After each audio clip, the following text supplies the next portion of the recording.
having no arms, no legs seems like it would be the worst body plan in the world. But it turns out these snakes use it to their great advantage, and they can actually go into a lot of places that things with arms and legs can't. But it's pretty amazing how versatile this sort of long, string-like body is. Professor David Hu studies how snakes and other animals move, but he's not a biologist, he's a mathematician and mechanical engineer.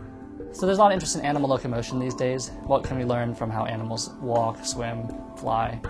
It turns out their interactions with their surroundings, for example, the fluids and the solids around them, it's very complicated, and it's complex enough that mathematics plays a large role in trying to understand how they move. Hu's National Science Foundation study uses math to determine how snakes slither, and it turns out they move in a much different way than scientists have long thought. People generally think that snakes keep their entire bodies flat against the ground when they move. In fact, they lift parts of their bodies in order to increase their speed and efficiency. Hu demonstrated a few experiments for us. Using highly concentrated gelatin and polarizing light, it's possible to see where the snake is pushing down and what parts of its body are lifted up. So by concentrating its weight here, the snake can optimize where it's wanting to intersect with the ground. Graduate student Jasmine Narodi learned to like being around snakes, but she said the smaller ones she worked with just don't take directions very well. They can get out of anything. I mean, we found snakes in printers and in like air vents and under tables and under desks, and they've just popped up out of drawers when you've opened them. And if you have 10 snakes in a cage, you sometimes don't realize that there's 9, and then a day later you'll find it in the drawer. Some experiments require putting the snakes to sleep for a few minutes. Snakes actually don't breathe very much. That's why this actually takes a long time. They can hold their breath for a couple minutes at a time. They have incredibly slow metabolisms because they're cold-blooded. They're almost asleep, I think. I think I have a higher dose this time. If you take this cell phone, and it'll slide equally in all directions. And it's because the bottom is flat. These snakes, you see how they have these scales? They're basically like overlapping shingles on your house, so that if you rub the snake towards the tail, it feels very smooth, because that's the direction the snake actually moves in. But if you take it by its tail and pull it against the ground, the scales will catch. So when you put these snakes on a plane, an inclined plane, the snake that's head first moves fastest, tail first comes in second, and sideways is last because of the friction of their scales.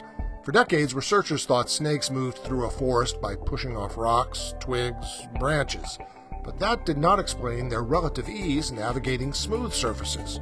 The snake has these belly scales that are overlapping, and they basically push into very small bumps in the ground.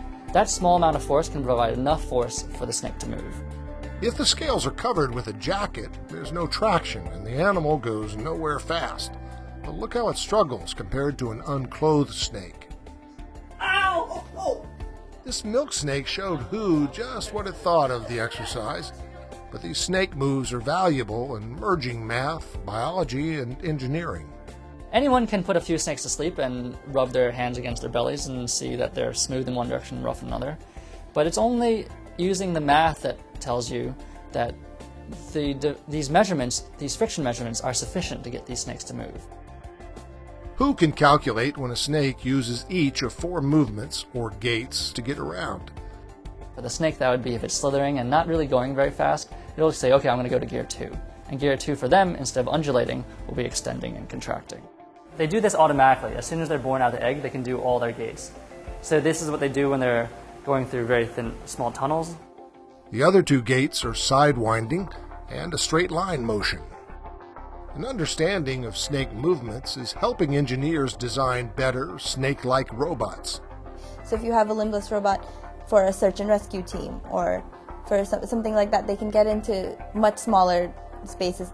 Probably because they're just so different from humans, snakes often get a bad rap. But someday soon, a snake, or at least a snake robot, may work its way into a lot of people's hearts, literally. If instead of opening up this chest cavity, you can just drill 2 holes and have these surgical snake robots slither into your chest and perform all the operations. The healing time is much faster. Sometimes modern technology can learn a thing or two from a simple, elegant design from Mother Nature. For Science Nation, I'm Bruce Burkhardt.